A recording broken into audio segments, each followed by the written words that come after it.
अरे का ये सखी का हाल भइल बा होई का। अरे का बताइए सखी, पूरा जुलुम न कइले बा हो। हाँ तो लौकता टाइट तहर दे झीला झीला लागता।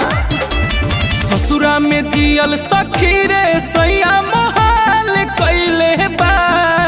बड़ा वजन करता का हो। अरे हाँ हो, ससुरा में जियल सखी रे सैया मोहाल कइले बा।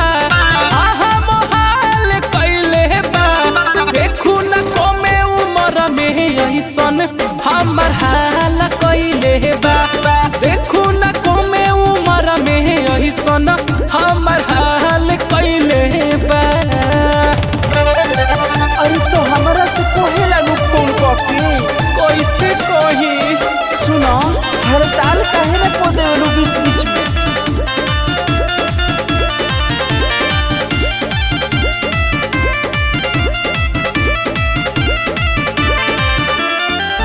कइले सगरो वादा फोन से गइले ह भुलाई।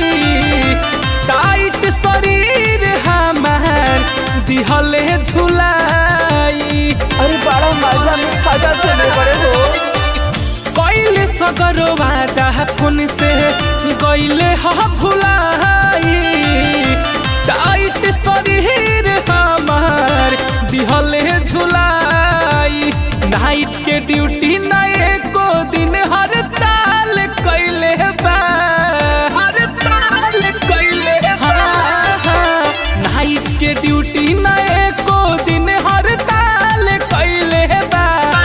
हड़ताल कइले बा।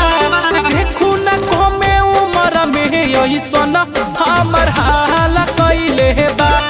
देखू न कमे उमर में ऐसन हमर हाल कइले बा। हाल कइले हाल कइले बा।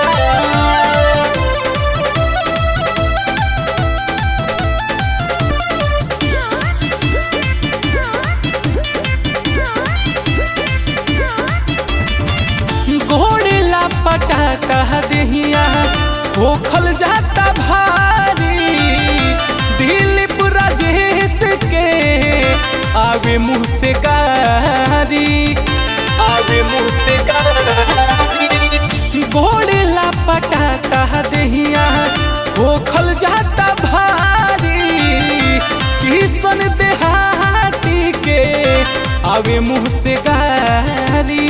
डाली के किली के वाली मैसेज पर धमाल कइले बा। धमाल कइले बा।